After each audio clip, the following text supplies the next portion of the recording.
brother, my brother. What's going Man, all is on? well this way, man. You know, I can't complain. Just trying to stay up and maintain, you know. I respect it. I respect it. Mr. Birdsong, what's going on your way? Sir. Yeah, party my tardiness, man. My youngest is really, really sick right Oh, now. that's cool, So man. Hope everything's straight. taking time yeah, man, nah, he been running a little fever, so had to kind of effectively switch off and do the tag team. You know how Yeah, that I'm go. you know, Well, man, you don't know how that go. Yeah, yeah, man. My yeah. boy just walked in with me, man. Oh, let me get us right though. No How you doubt, no doing? doubt. But what's going on, gentlemen? What's going on? Pretty good. Just a busy semester. For sure. I hear For sure, that. for sure. Everything been good your way though? Oh man, everything's been great, man. Work is good. Growing in all the right spaces, man. I don't know, I'm feeling real, real good these days, man. I'm looking forward to tonight's conversation, man. I think this is one that's going to be needed. This is Financial Literacy Month, so we've been, from Boardroom's perspective, just trying to touch base and get different perspectives, man. We've been meeting every Thursday with my boy Chris Muzan, just going over 5 key pillars. Met with Lilius. We talked about marriage and finances and couples. And tonight, man, I think it's going to be an interesting perspective with you gentlemen because, you guys are next up. You know what I mean? Like you guys are running the campus of A&T and you got a dope brand that I'm sure you guys want to get into and tell us a lot about. So I don't know. I think it's just going to bring the conversation full circle to be able to bridge that gap with not only just starting these conversations, but to be able to share some good information. For sure. For sure, for sure. Yes. So, I mean, I guess we're starting to get a couple people in, man. We go ahead and kick off, man. And the people that come late, they can catch it on the playback. For those that miss it, they can catch it on the playback as well. I save these and archive them. I put them up on the YouTube as well as the IG. So let's go ahead and kick off. If you guys don't mind, I'll open up in prayer, and we'll do what we do sure. from that. Let's get it. All right, so dear Lord, our Heavenly Father, we just thank you for this opportunity to come together with men who, have your heart, who are out here just trying to do right, Father God, and be good stewards of everything you have given us, Father God. I thank you for these 2 young men right now, Father God, because they are young men with good heads on their shoulders and doing the right thing, Lord God, chasing entrepreneurial spirits, Lord God, just really chasing and living out the will that you put on the inside of them. So we cover them tonight, Father God, first and foremost, and we ask that you continue to guide them and build their vehicle that they're using in clothing to spread the financial message, to be good stewards over money, but just also bless them as young men, Lord God, just trying to navigate through this thing we call life. Bless what we say tonight, Lord God. Allow it to be good fruit to where people can learn from and gain some type of wisdom from. So we thank you, we honor you, and glorify you. In Jesus' name we pray. Amen. Appreciate that, bro. For real. No doubt, no doubt, no doubt. So, gentlemen, man, this is a long time coming, man. Been wanting to be able to have a good conversation with you 2 gentlemen, young CEOs is what I refer to you guys as when I talk to my other circles about you too, man. So I guess we'll kick off, man. If you guys could just quickly introduce yourself, give some background to what the brand is and kind of how you got to starting this company of yours called Derby Denim. Sure. You want to kick it off? Yeah. So DERPY DENIM. First off, I'm Jordan Dawkins, CEO and founder of DERPY DENIM. DERPY DENIM is a clothing brand that teaches financial literacy and group economics as an effort to lessen the wealth gap through social media content. So we started off posting carousels about financial literacy concepts and really making sure it resonates with the younger generation. And we make it entertaining as well by intertwining the fashion into it as well. So, For sure. Yeah. My name is Tae Pittman. I'm a junior marketing major here at A&T. Pretty much I met Jordan my freshman year. As soon as I met him, we just clicked. We both had an interest in financial literacy. We both had an interest in building generational wealth. And so we kind of just bounced ideas off of each other throughout the process and came up with a dope idea to start a clothing brand that we knew would resonate with with a lot of people that look like us on the campus. So as of right now, we still just growing, we still learning, but we still trying to spread that message in the best way that we possibly can. That's dope, man. I think you guys should get into the actual name of the brand a Mhm. little bit, man. Because when you hear the word Derby, man, that's something that most people might not know what it means at face value, man. If you guys can just kind of dig into that and give us the background of why you chose that name Yes. specifically. So derpy means weird, and I started off making designs on my sewing machine at first. And a lot of the designs I was making were weird and unique. And then I always worked with the denim fabric. And so I combined the term derpy denim. And then I always wanted to have a brand tailored towards denim, similar to Bape and BBC Ice Cream by Pharrell. So that's where that came from. But another fun fact about our characters, the two symbols that we use, Mound and Bayou. Mound Bayou was one of the first Black Wall Streets and one of the first Black communities that was self-sufficient and practiced group economics. So that's a little play on words in terms of the Mound and Bayou characters.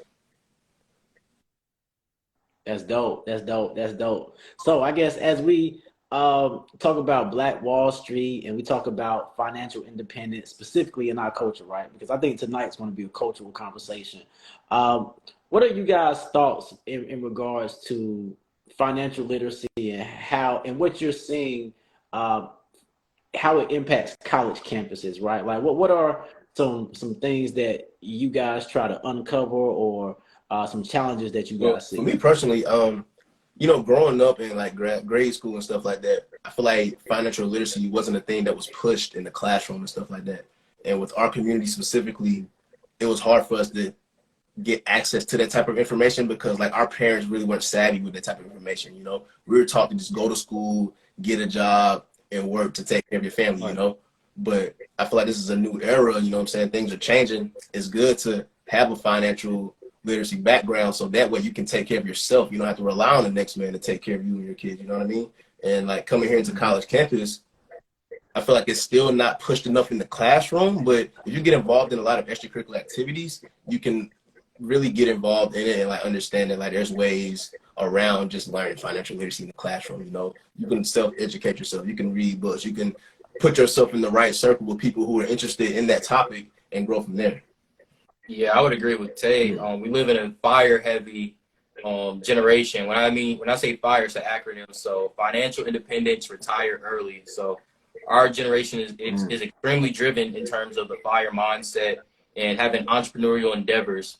And that's one thing we've noticed on campus. A lot of entrepreneurs, from soap brands to health and wellness. There's a plethora of entrepreneurs on our campus. Which I think is a great conversation, right? And I think it's good to go ahead and see that the next generation is being proactive, right? And I'm having this conversation with some elders the other day with technology like AI coming down the pipeline and like all these new innovative things that are going to essentially replace a lot of the jobs that most people come out of college and get, right? So the fact that this generation is already looking and knowing like, hey, I may go work there for a little bit, but I also have a backup plan or something that I want to do to be financially independent. I think that's a great conversation, right? Because I'm gonna be always honest. The people that I'm talking to in my circle is usually a little bit older. A lot of people are kind of stuck in their ways, and they're like, I'll retool if I have to, but in this environment, we're going to have to be proactive to prepare for the next wave of technology revolution that's coming. So with that being said, how do you feel that technology revolution, or I guess the jobs that are there right now, impact what people are doing from an entrepreneur perspective? Is it going to be like, do you guys see people trying to do both? Is it one more than the other? Like, what's the vibe these days? In terms of entrepreneurship or tech? Entrepreneurship versus going into the actual workforce coming out of Gotcha. college. For me personally, this is my personal goal. Find a high-paying career that's high demand and skill. So that could be tech, and then you can use that career to lay your foundation for your entrepreneurial endeavor. So find a high-paying career, high-paying skill, and utilize that to fuel your entrepreneurship. Because everyone can't be a founder in college and find a tech startup. Very few people have successful startups straight out of college, honestly. So if you're able to utilize your career as an asset to fuel your company, you'll be fine as well. But that's just my take. I believe that's a good approach. Yeah, and I can bounce off of that. And I feel like it's good to build your skill set now. You know what I'm saying? Like learn what you can in the classroom, but also self-educate yourself. You know what I'm saying? You want to make yourself as skillful as possible because these jobs, they're looking for talent. They're not looking for who had the highest GPA in the class. They're looking for talent straight up. And if you can display that talent to a company and work your way up and leverage that money and leverage your network, eventually you can end up working for yourself. And you don't have to, retire in your 60s. You know what I'm saying? Like you can use that skill set. You don't have to rely on this job because with and without this job, you have talent. And no one can take that away from you. So I feel like that's what our generation is leading towards. I feel like our generation wants to be more independent. You know what I mean? We're not just settling to work for someone. You know what I mean? So I feel like in the future, it's gonna be a lot of changes in the future. Yeah. And if I could go back, one thing I would tell kids in high school now, black kids in high school especially, major in computer science, computer engineering, something coding related, because that would be utilized from every job, finance included. So learn how to code. Man, that's awesome, man. Because and from how it sounds, even the way that you guys are looking at careers is still from an entrepreneurial mindset, right? Which is honestly the mindset you have to have when going into corporate America, especially from college, right? It's like, hey, I'm an employee. However, I'm going to take the money from this job, either buy assets and or invest it into my company, to which I can be self-sustained if something was to happen with this, with this job. And building the skill set as well, what I'm hearing is a very key piece, right? Because if you have a very critical skill set, you can either become a work from hire, you can leverage that into an entrepreneur's mindset, or you're going to always find a job because someone's going to be looking to hire that skill set. So no, I think that's a really good plan. I definitely want to dig in to the idea though of leveraging the money from those careers to make smart financial moves, right? Because that's the centerpiece of your business, financial literacy. Speaking from experience, right? I made a lot of good financial decisions when I was young, but I also made some bad financial decisions. One of the things and wisdom that I would love to give to you gentlemen is that it's a slow, patient process. You don't have to hit home runs every single time. Like being a base hit guy will ultimately score runs. It's just sometimes you have to be patient with how the market is. And I think you guys are juniors, right? If I'm not mistaken. Yeah, so by the time you graduate, the market is going to should be coming out of this little downtrend that we're in. So it's going to be the perfect time to start investing in your 401ks, into your brokerage accounts and things of that nature to really build that foundation for, to buy some paper assets and or real estate or whatever other endeavors that you guys really look into. So I guess to kind of use that as a segue, when we talk financial literacy, what are the main things that you guys try to get across? Is it more so foundational as far as budgeting? Is it the investing piece? Like what are some of the things that you guys cover in your goal to spread the financial literacy conversation? Well, the main thing is we focus on turning it into a lifestyle. So ensuring that our classmates, our peers, our audience as a whole understand that this isn't a one-time thing that you do and then you go back to living your life. This is a lifestyle. You have to incorporate it into your day-to-day life, how you live. It's also in health and wellness as well. So we just make sure people understand that it's not one aspect of your life, but it's how you live as a whole that plays a role into your financial literacy and your financial wellness. Yeah, literally, it becomes a lifestyle, and like the earlier you practice it, the more it will become a habit, And you want to create those good habits as early as you can, because you don't want to wait until it's too late and now you're starting to hit panic mode when you're in your 30s, you know what I mean? Trying to make investments when you really could have made those investments now. Like you said, we're starting to come out of this economic slump that we're coming out of, and a lot of people are discouraged to invest into assets right now because they don't have the money for it. But this is the best time to do it while everything is low, you know what I mean? If you throw your money in right now, the market is going to go back up. It has no choice but to go back up. I would say I'm up about 50% on NVIDIA. So right. Now NVIDIA, AMD, those are two of my favorites right now. I love tech. I mean, I love tech in general, though. I'm on Microsoft, Amazon, AMD, like that. I'm right there with you. But you said something good, Tay, that I really kind of want to hone in on. Well, both of you gentlemen, because of the fact that when we start talking about this investment culture, because it's so cool to say financial literacy, I want to be an entrepreneur, but there are certain habits, right, and a mindset that one has to have when going into this space. Number one is being consistent, right? No matter how often, no matter how small you may invest, if you're doing it consistently, you will see returns in the long term, right? You know what I mean? So what I try to oftentimes when I'm working with clients and or family or people that just come to me for advice, uh, I try to say treat it as a bill. When you start looking at investment from that perspective, especially at your age, right? Because right now you guys don't have the debt issue that a lot of adults have. See, a lot of adults, they'll get out of college, open up credit cards, go get a car note, go get a mortgage, and look up. Then they don't have the money to invest. Like genuinely, you got to take care of the stuff you just bought before you start having the investment conversation.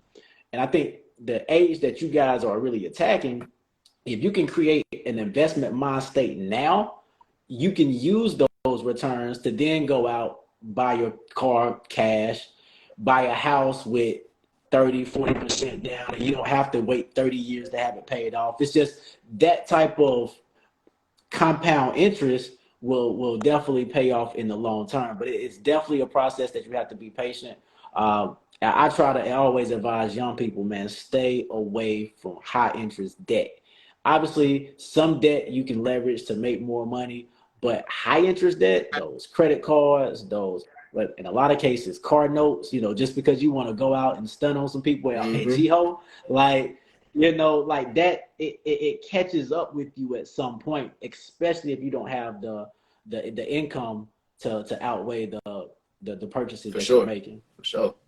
Like, a lot of people don't realize, like, those down payments, like, if you leverage your money the right way now and make the right investments now and get your credit right now, it's going to save you in the long run when it comes to buying that house, because that down payment is going to be a lot cheaper than if you got high interest. You know what I'm saying? You got a lot of debt to take care of. You know what I'm saying? Like, it's going to make it a lot easier for you to just smoothly get into that field, to that market, specifically real estate. You know what I mean? Because that's one of the major assets that I try to like focus in on is real estate in terms of being a generational wealth. You know what I mean? So if you can just live below your means now, everybody want to flex now, man. Just live below your means and just be humble. Those things will come.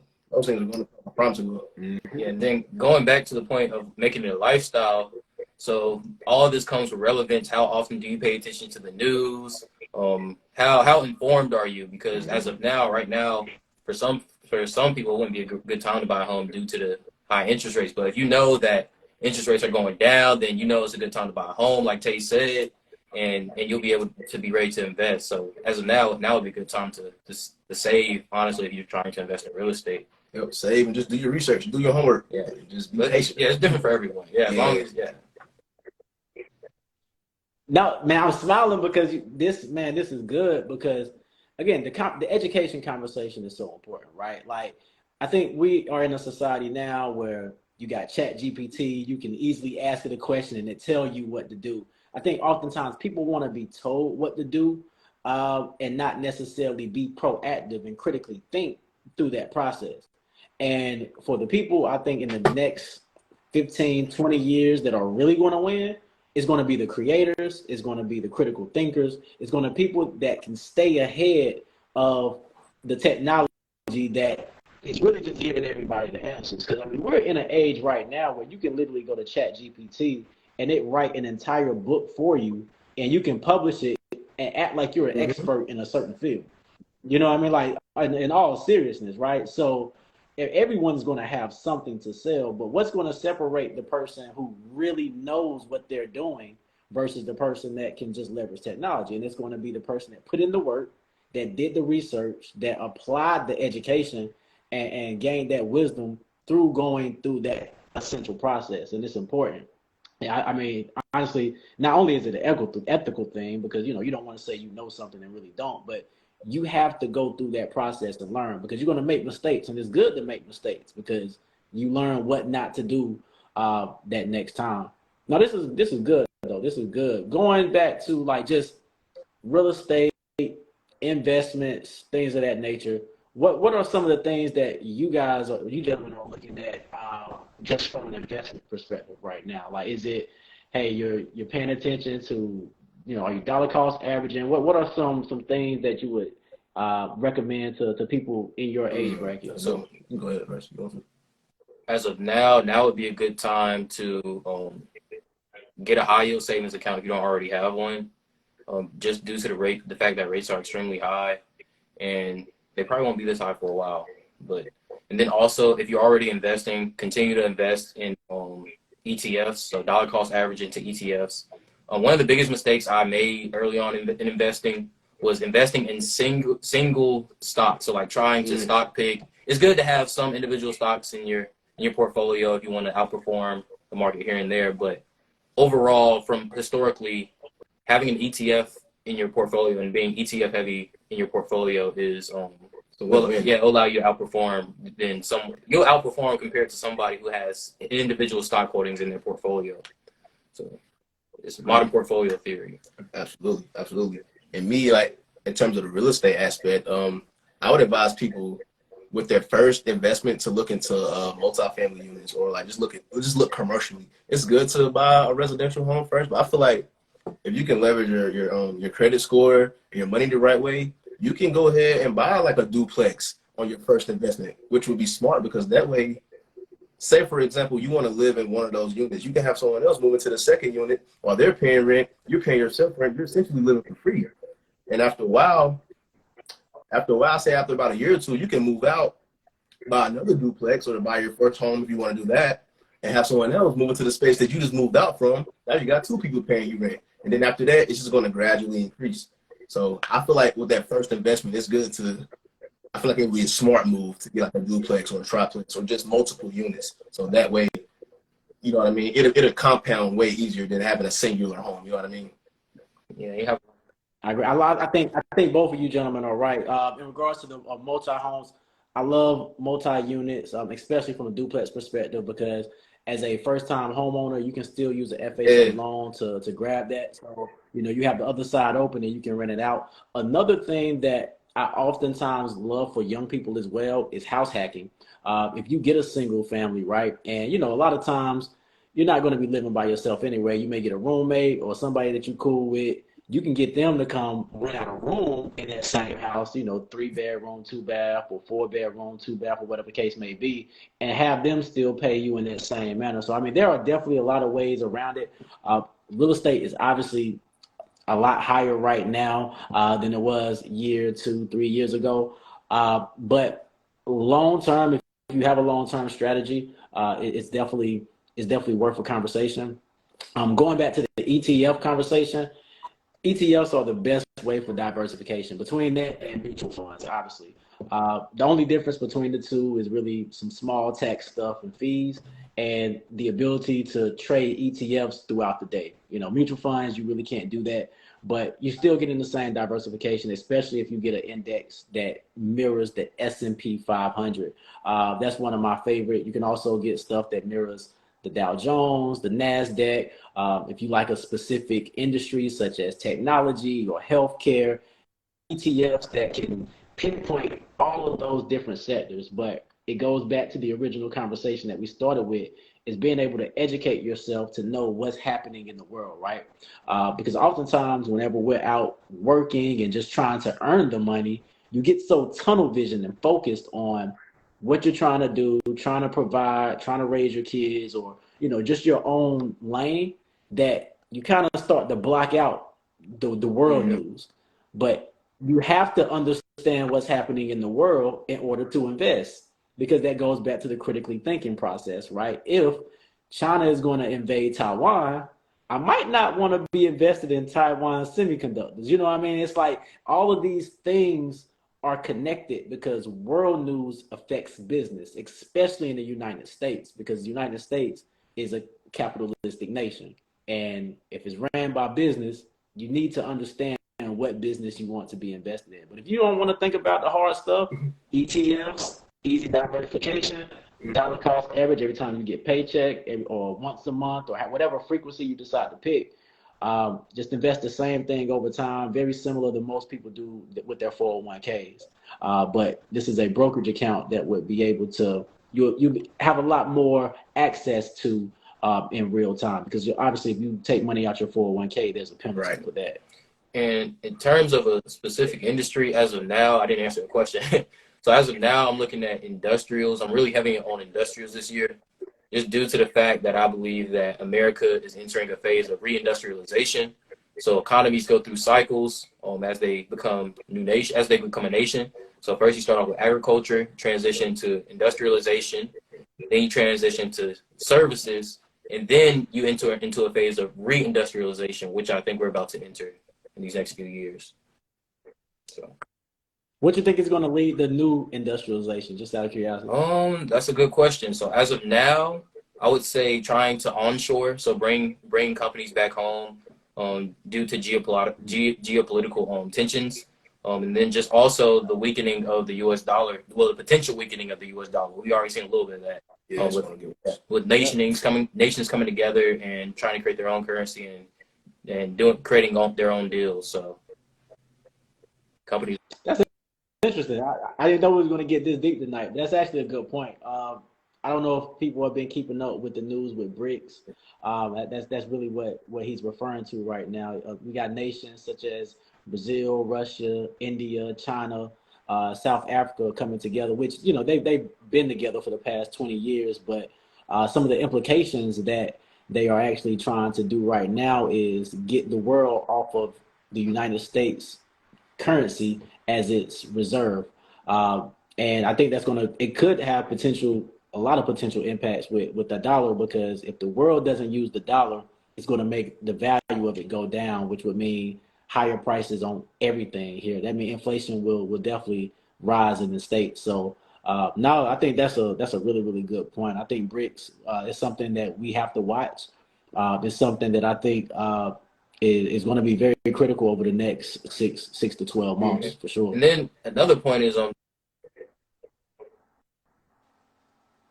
just new infrastructure. Hold on, say that. You went blank for a second. Can you say that again? So I was saying infrastructure as well. So just America has really old infrastructure, like even on the highway, just all across the country compared to other countries, surprisingly. Being American, you think we have some of the best infrastructure, but no, that's not the case. Our infrastructure is really old and needs improvements. So there's a lot of potential in the infrastructure industry in terms of improvements and revenue growth. No, I think all this is really, really good.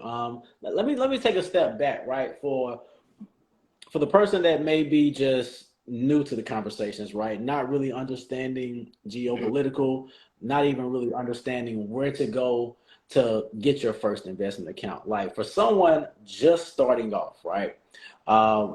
New to everything, let's just say poli-sci major, right? Getting ready to go into the workforce as a college student. What are some things that you would recommend, or some places you would recommend to start to begin that education process, to begin the investment process, to really take authority over their money? Me personally, I would first of all, as your first investments, invest into those ETFs, and also do your homework. Saying reading the Wall Street Journal, you know what I mean. Make sure you're watching the news so that way you're aware of certain things, because if you're not aware, you're just going to be throwing your money into different things that you don't even know what's going to happen. So make sure you're getting that awareness down pat, not being scared to ask questions, you know what I mean? Like, because even I don't care how savvy you are with stocks or with investments, people are constantly learning, you know what I mean? So not being scared to ask questions and understanding that there's no such thing as a stupid question, because I ask questions every day. I ask this dude questions every day, to this day. So, I mean, just not being scared of those tough questions, And then I would say, so starting off, I would say in terms of reading, so this is going to sound cliche, as we all know, but Rich Dad, Poor Dad is a great book for someone who doesn't have an investing mindset or just is looking for a way to shift their mindset. So Rich Dad, Poor Dad. Got the one in there. Yeah. Grant Cardone, the 10 times rule. I mean, that's going to help elevate not even only your finances, but your physicality, your mentally, your spirituality. You know what I mean? It's just going to help you think broader, not being content with where you are right now, understanding that right now you're at your lowest. I don't care how good you are. Always have that mindset that you're at your lowest right now. You can always improve. So yeah, Grant Cardone's 10 times was a good one for me too. Yeah, that's a good one. And then the psychology of money, that teaches you the power of compound interest. There's a lot of great lessons within that book. Yeah. That one came up on my Thursday call this past week as well. Like that's one that I love that book because especially for the Black community, and I know it's written by a white guy, right? But our culture, we have this obsession, right, with money, right? and I say that from the perspective of we'll go out and spend $1,500 on a belt, you know what I mean, $900 on shoes, so on and so forth. And then say we don't have the money for a lot of the more important things. And that book will make you dig deep and ask yourself the why to a lot of those questions. And I'll speak for myself personally, right? Like when we're growing up, especially in a lot of neighborhoods that we grow up in, Tae, we from Lexington. So when you're told no a lot growing up, like, oh, no, we can't afford that, or no, we're not getting this before we go in. When you finally do graduate and get your own money, it's like, oh, I'm finally free. So I'm going to say yes to everything I want, right? I'm going to go to the mall. I'm going to get them jeans. I'm going to get this. I'm going to get that. And I'm going to satisfy every time I got said no. I was told no when I was younger. But it goes against every financial principle that you need to learn in order to really get to that generational wealth, right? And I wish I had this conversation when I was you gentlemen's age, because a lot of what I learned was, again, through books, through trial, through error. And that's why these conversations are important, because if we can bridge that gap and we can make sure that the next up can fix a lot of that trauma that, my generation had to deal with, you guys going to be winning on a whole different level. You know what I mean? So that's why it's important for us to be able to touch base and do this so often, right? Yeah, for sure. It's all about following that pride, following that ego too. A lot of it is ego driven. The reason like people just like ego purchasing is a real thing. You know what I mean? Like you said, figuring out that why. A lot of times people buy things to not just impress themselves, but to impress others. But a lot of times the people that they're trying to impress, they ain't even got their finances together. Sometimes the people you see riding around in the foreign or riding around in designer all the time, I ain't saying all of them are like this, but a lot of them don't have things set up for the future. They don't have a Let's be honest. Let's be honest. As men, a lot of what we do is for females, for women. Excuse me. Let's be honest. Yeah. Let's be honest, right? And these are traps that I fell into. But again, as an older spokesman, an older brother, uncle, however you guys want to view me, right?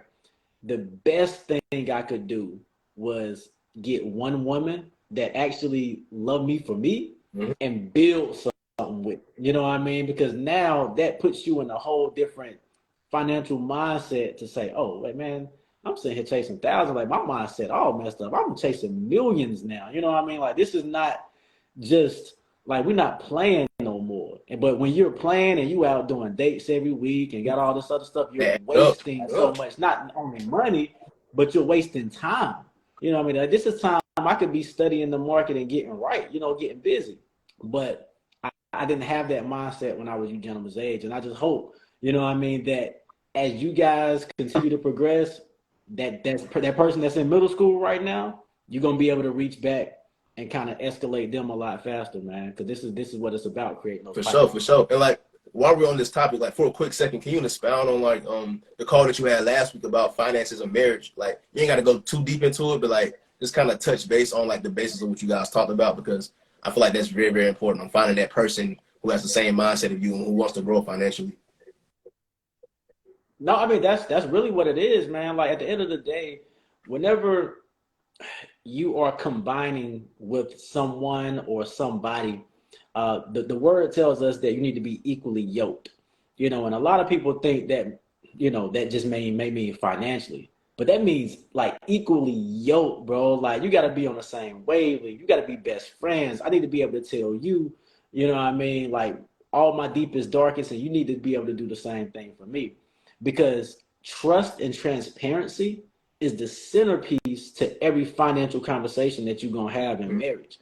Like, how can I trust you if I can't tell you I got such and such in debt? How can I trust you if I can't give you my debit card? Like, there are couples that are married that have separate bank accounts, that don't want to talk about money, that don't want to talk about your credit. But how can you build a plan and vision together if you're still separating as two people or operating as two people?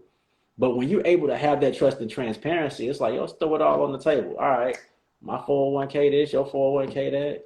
You got this debt, I got this debt. All right, we're going to pay your student loans off first. We'll pay mine off, then we'll pay this credit card. And you start, it escalates the process and moves that train so much more faster, as opposed to saying, man, that's your stuff. I'm going to get mine over here and you do yours with your money. Like, you might as well be Not for real. You know what I mean? Like, what's the benefit of working together if you're not going to work together outside of the kids? Yeah, and a lot of people don't realize, like, there's certain loans you can get if you're married. Like, especially when it comes to real estate, they have certain loans that they will hand out to you if you guys have, like, a joint account together and you're married. Like, people got to realize that. So it's a mutual thing, man. It's like you got to bounce energies off of each other. You know what I'm saying? Like, you can't really be insecure. You got to throw those insecurities out the windows. And that's why I feel like having that one solid person and that one solid foundation is vital when it comes to finances, health, spirituality, all of it.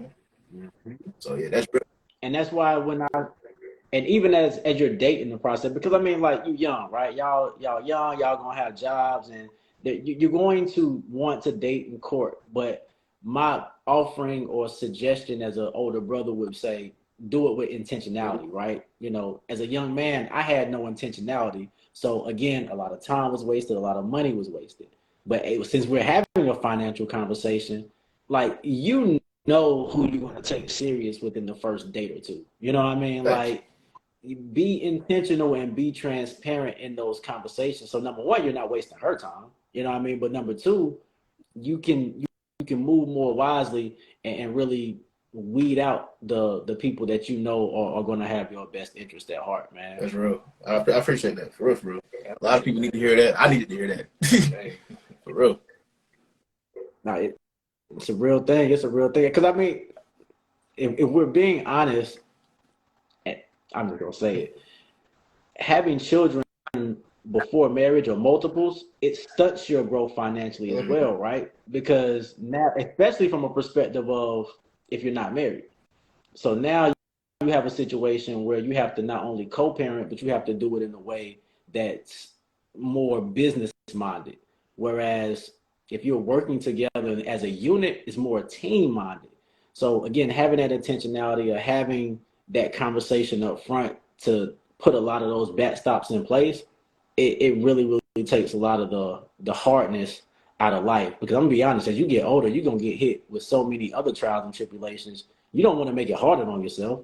You know what I mean? And you really don't want money to be the issue either. Like, you get hit with something, like parents may pass or, just life stuff. You don't want to have to deal with that in combination with you might not have the money or you having problems with your wife or whatever the case may be. You kind of want support from that end to get through whatever you may be dealing with.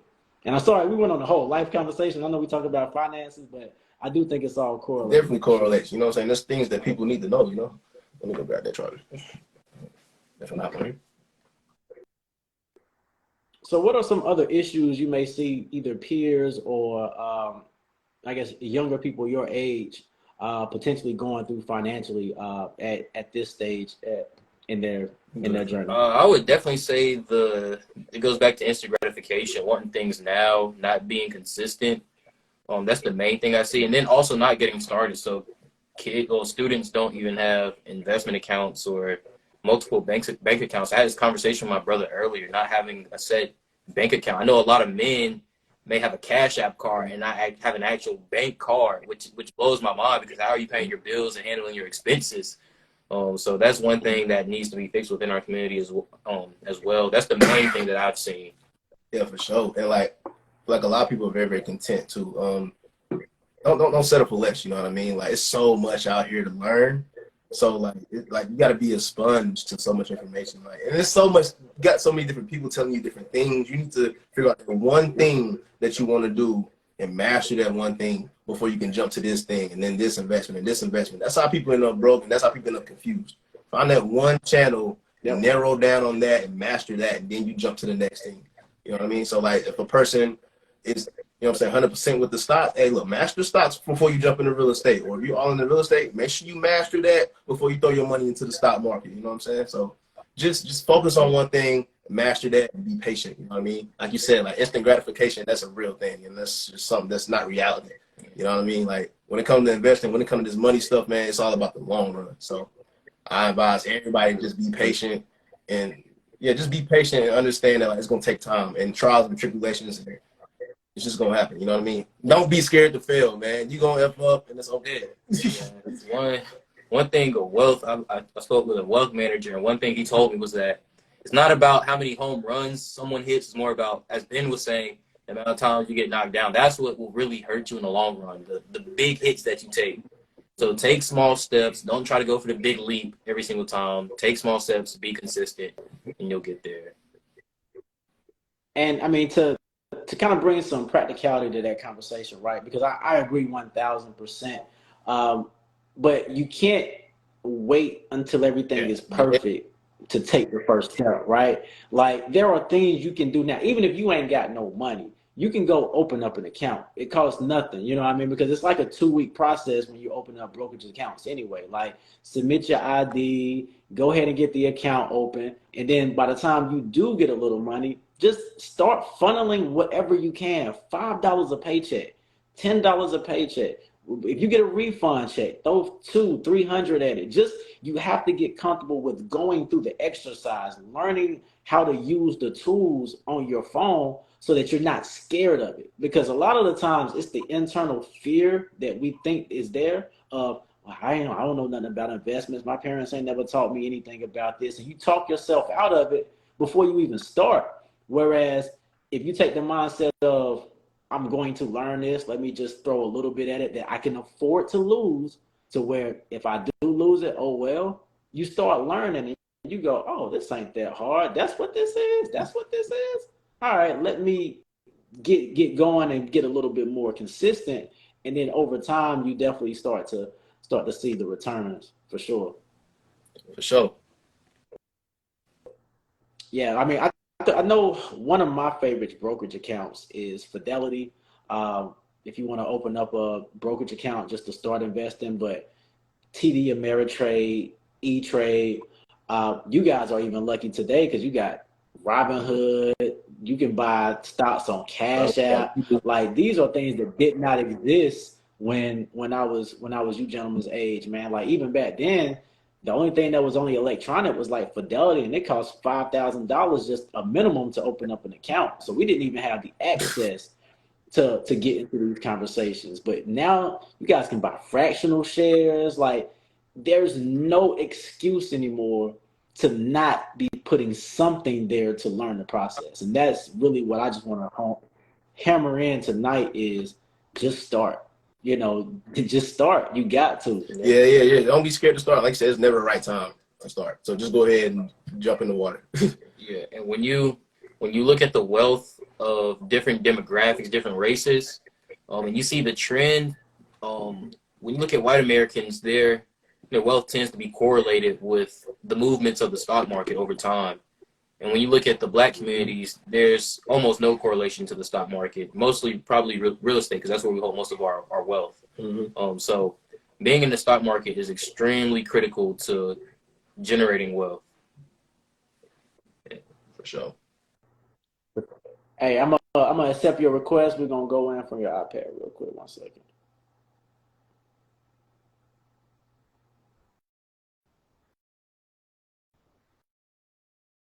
Did he accept?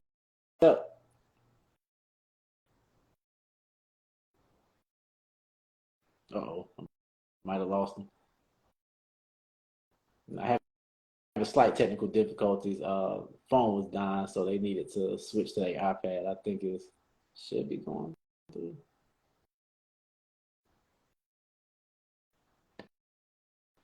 All right, so we're still live.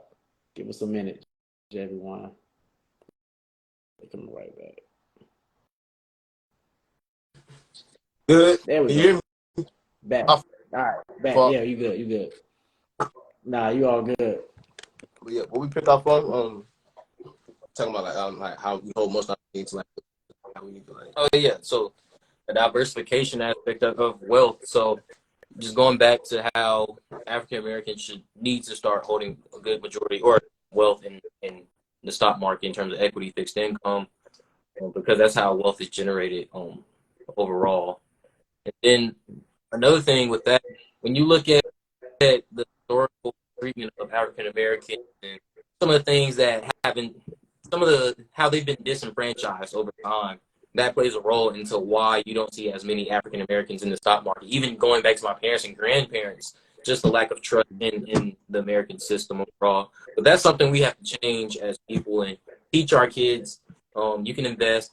You'll be fine. You're okay. And just making them comfortable with these habits that you mentioned earlier, Dan. Absolutely. Absolutely. And I think the beneficial part about that is back then they had to go through a broker who usually wasn't the same from the same culture, right? Like you had to go inside of the office building, meet with a guy that didn't look like you, who didn't speak your language, and expect them to have your best interest at heart, especially knowing the racial demographics that were happening at that time. Like I always say, I understand, right? But today's a different time. You can do everything yourself at the palm of your hand. So there's no more excuse, man. Now is the time to really push forth a new transfer of wealth, is what I call it, man. I think we're in a new gold. I call it a gold mining, to where there's a gold rush happening, and the people that are at the forefront, really understanding that it's on the horizon, are really gonna make some life changing money for their families and generation and legacies to Yeah, I'm come. glad you mentioned that, actually. Over the past summer in estate plan trust, and one thing I did recently was the great transfer of wealth earlier. So this will be the biggest wealth transfer, and their baby boomers, the majority of their wealth to either millennials, some of Generation X, and then Hold on 1 second. You going in and out. You going in and out for a second. Let it catch up. yeah. Start So, again. so great transfer of wealth. We're seeing a good amount of baby boomers transferring wealth to either some of Generation millennials and then generation. So now, as you mentioned before, it's a good time to learn different skills, become entrepreneurial, learn and execute on your plan. Honestly, because we're about to see a great transfer of wealth passed down to new generations. And also, this is a good time to become financially literate because it could be you. You could be affected by this. Grandparents wealth to you through their estate plan. Yep. And you got to know what to do with it, because if you don't, man, I always say the money goes from the impatient to the patient, from the unwise to the wise, right? So yeah, you can inherit $5 million insurance policy from your grandparents or your parents, but I mean, in 5, 10 years, if you don't know what to do with Oh, that money, like it's really going to go in somebody else's hands who know what to do right. with it for And sure. like not so in terms of generational, you gotta think about your kids. You gotta think about your grandkids. You know what I'm saying? Because like I feel like your generation, y'all really had to get out of the mud because the generation before that, like, it was a lack of opportunity, a lack of resources, and like just a lack of like self-esteem to try to get out there and learn that information. You know what I mean? So this is the time for us to, like you said, to hone in on those skills and like become talented, because that's one thing that no one can take away from you. You know what I'm saying? Like thing away but my talent. So say if this money comes and goes, I do with this money. I know how to leverage this money whenever I get it, no matter how much it is. And like I said, like a lot of this money is going to get passed down to us. Like you said, we got to be on go. We got to know what to do with that shit. You know what I'm saying? Be able to Absolutely. leverage that money so that way we can pass it down to our kids and put that knowledge into their brains so that way they know what they're doing at a young. I see what you do with your daughter and how she knows all this financial literacy stuff, and she's only like what, 4 years old? Hey, C3, yeah, we're about to be 4, that yeah, ain't for normal, and sure. that's good, you know. So, Yeah, no, I'm intentional yeah, about man, that those for are sure. the habits that we got to get into. You know what I'm saying? Not being scared to have those conversations with our kids. That's another thing, like with that generation. I feel like they always told us to like stay in the kids' place. You know what I mean? It was like wasn't for us to like get into those financial conversations with our parents because we were too young. But have those conversations with your kids. You got kids now, you know what I'm saying? Because they remember that stuff, and it's going to soak in. They get older, they're not going to be scared to come to you with certain situations. I agree. For sure. I agree. Nah, I love it. I think this is a empowering conversation because if you weren't thinking about this before, you definitely might leave this conversation with an initiative to go start researching some of the words that we're talking about, right? Brokerage account, fidelity, investments, ETFs. Like these, if you don't know what these things are, just go do some research. Like pick up a YouTube video, start following certain YouTube pages or TikTok pages or Instagram pages that have valuable information for you. Like I'm intentional about every page I follow, specifically on my Boardroom Vision account, because I don't want to be scrolling and distracted every time I'm on this app, man. I want to be on here to where it's either motivating me, it's educating me, or it's allowing me to kind of see what my quote unquote competition is doing, because all of that makes me better from a content creator perspective, from a coach perspective, so on and so forth. Let me ask you guys this. Is there anything that you would like to ask me as like a older brother, someone that has kind of walked the path before you? Like, is there anything that you would be curious about from your lens to mine? Yes. So as you continue your plan towards generational wealth, what has been the biggest obstacle or distraction in your sort of plan? Biggest obstacle. I know you guys are probably think I'm going to talk about what I talked about earlier as far as like the women and the partying and all that, but that's number two. The biggest obstacle is getting the right mentor. Like it is so important to get somebody that has been there before you, because it allows you to save time. They make you more confident in the decision that you're making. Like it's just like I was playing golf with my mentor, my real estate mentor yesterday, and I was like, so you know where I'm at financially, because I'm really transparent about, what I'm trying to do, where I'm at. I'm like, if you were in my shoes, what would you do at this particular point? And he just gave me his game plan from my lens, and I was like, dang, that's a good idea.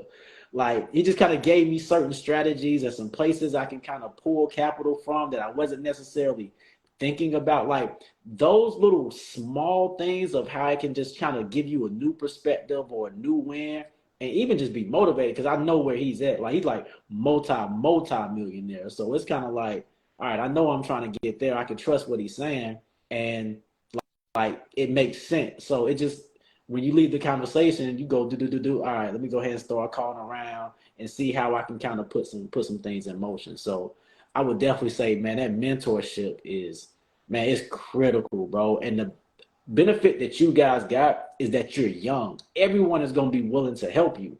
Take advantage of that now, because when you get to 30, 35, cats start looking at you like competition. So a lot of them doors slowly start to close, because it's like, hold on, like he catching, like, that it gets a little weird, right? So when you young, knock on every door, send every email, really follow up and get in people's face, because I'm gonna be honest with you, ain't too many people gonna tell y'all no. Like people that are older look for mentees, especially from this generation, because there's a stigma that, oh, y'all are lazy, or y'all don't want to do the work, or whatever. So when they do find young men specifically who are trying to do something, man, the world is your oyster, bro. Real, yeah. Finding that mentor that you listen to is vital. I definitely agree. Definitely. Yeah. One question I can ask you. Being that we both come from Lexington, a very, very small town. I know when you were coming up, I feel like it was a little bit more things to do as a youth than us. Like when I was coming up in middle school and high school, it took everything away. We didn't have the movie theater, the skating ring, and stuff like that. So being that you come from a city where there's like limited things, limited resources, you don't get a lot of money coming in and out of the city.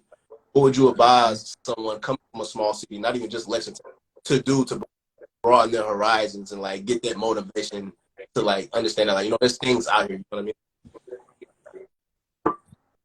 That's a good question. You gotta travel, man.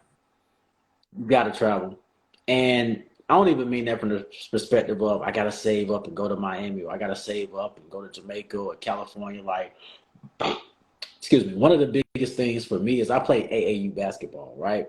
So being on those teams, you will play in Charlotte one weekend, you will play in Greensboro one weekend, and like being able to come to Charlotte, ride past the Panther Stadium, ride past uh, the skyscrapers.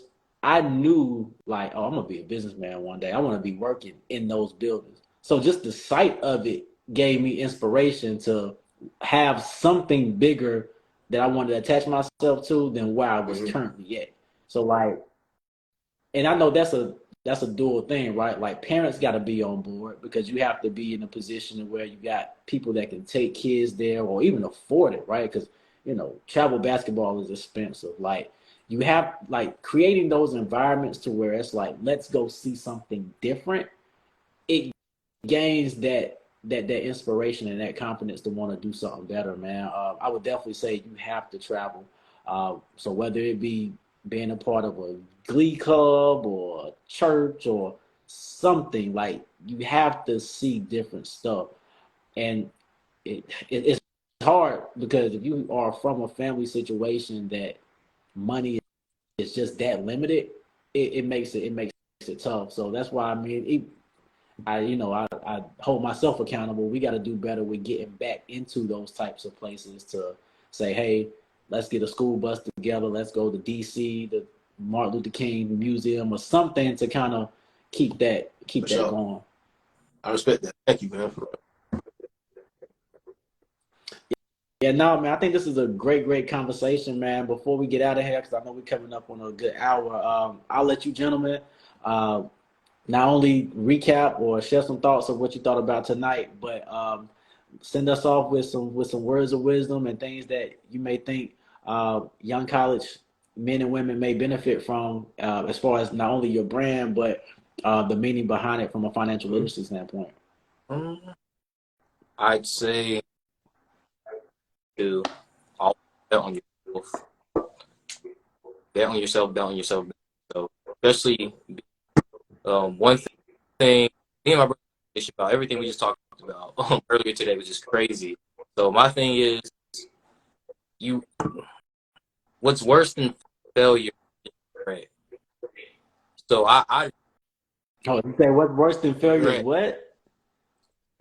Dang, that's dope. I like that. That's because good. you can't go back in time.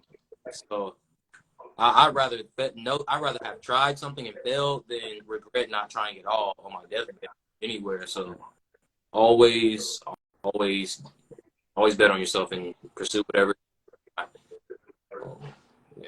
Yeah. I would say, I like it. I would say, don't be closed-minded. You know what I'm saying? Be open to try new things. Be open to have conversations with new people. You know what I'm saying? Don't be scared to walk up to people and ask questions. You know what I mean? Especially older people, because like you said, like a lot of people not gonna tell us no. So don't be scared to ask questions. Right. And when it comes to money, make sure you're budgeting your money and make sure you're really paying attention to that every day. Like if you don't pay attention to it every day, it's gonna add up. You're not even gonna like. Sometimes, like if I don't pay attention to my budget, I have an app where I check my money every single day. If I go a week without checking it, next thing you know, I'm spending $200 more this week than I did last week. So you're really paying attention to where your money is going and make sure you leverage money and network. That's the biggest thing. Leverage that network and build those connections. Yeah. Just That's fact. go off of what Tae Right? was saying. We made some points. Overall, keep an open mind as even so being able to do things even though they look cool, whatever it may be. Because I know how it is as a college student. It doesn't look cool. Find yourself, be who you are, do the things that you know for you to succeed, and yeah, just have an open mind, try new things, do things even if they quote unquote black, whatever it may be, try new things. That and don't be too hard on yourself, man. Like, I know everybody isn't spiritual, but hey, trust whoever you believe in, trust in them. Trust in God, trust in the Most High, and like do what you can do. Make sure as long as you're putting in your action, you putting in your work, everything else will come together. Just don't be too. Dope. Dope. Well, now these are the CEOs and founders of Derby Denim, man. If y'all haven't already, make sure you go check out their platform. Make sure you check out their website. Buy some gear while you over there. This is not just a financial conversation, man, but I really want y'all to go support some really dope clothing, man. They pay attention to the details. The denim is legit, and I truly think we have to go and support these young brothers, man, because I think, not only do we have to support Black business, but Black business looks out for the community. So as we lift them up, they'll be sure to, lift us up as well. From my end, as we close out tonight, man, just, again, man, every financial conversation is going to start with vision. Make sure you know where you're going before you start. Have an idea of what do you want out of your money. Do you want it to pay for college? Do you want it to pay for retirement? Do you want to have a business? Like, have an idea of what you want, because you start from the end and back into that with your everyday decisions. Miles Monroe has a quote that says, he says, discipline is the best, excuse me, hold on. Vision is the best form of discipline. Excuse me, that's it. To where when you create a vision for yourself, it's going to make sure your actions align to get to the destination. So anything else? Appreciate the wisdom shared tonight. I'll definitely be thinking all day tomorrow and all throughout the week. And so I definitely appreciate it. Yeah, man. Likewise, man. I think these conversations are needed because I gained from you gentlemen as well. KRS once said something similar to this. He was like, whenever older people learn from younger people, they're able to move faster in their circles. But whenever younger people learn from older people, they're able to move faster in their circles. So, there's a mutual knowledge that's being shared, and if each person is learning, they're both going to accelerate in their circle. Yes, sir. So I love it. All right, gentlemen, man. I appreciate y'all again. Y'all always know my door is open. If y'all need me, hit me, man. Love y'all. Be safe until the next time, man. I appreciate it. Peace.